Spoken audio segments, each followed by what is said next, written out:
Hello, good morning. Hello, Hello. Prof. Hello, good morning, Prof.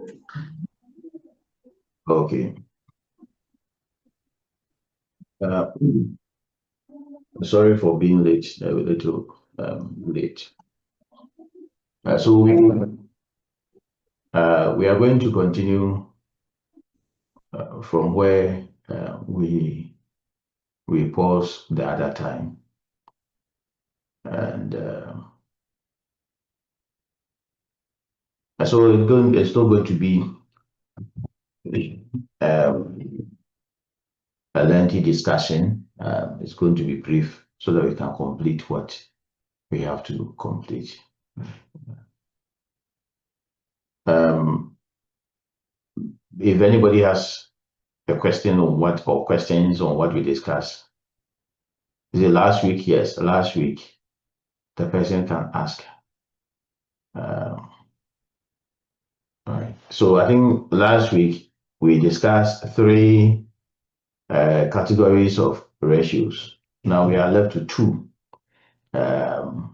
leverage or capital structure ratios, and then the investor ratios. So um, let's go. Please, I've shared my screen. Do you see? Yes, we can see. Yes, please. Okay.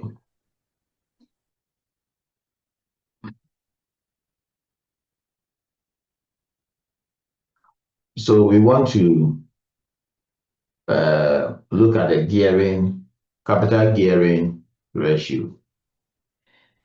Dr. Wachi, are you here?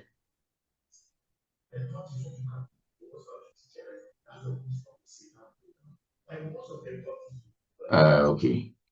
Is uh, is Dr. Wachi online?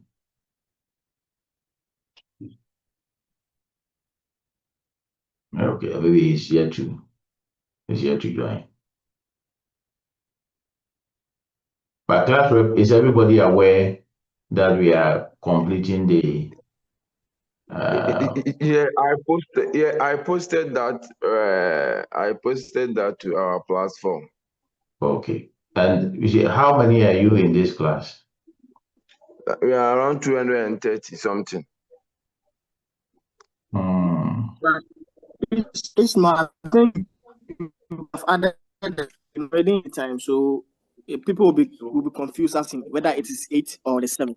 So if you could just add the time that is 7, I'm sure others could join. But Thank you. by the group, I stated 7. Oh,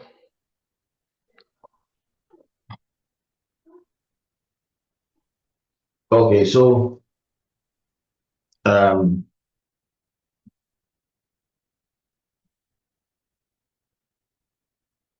so class rep, if you can just remind. Prof, he has done the reminder. Okay. okay, Prof. I'm doing that.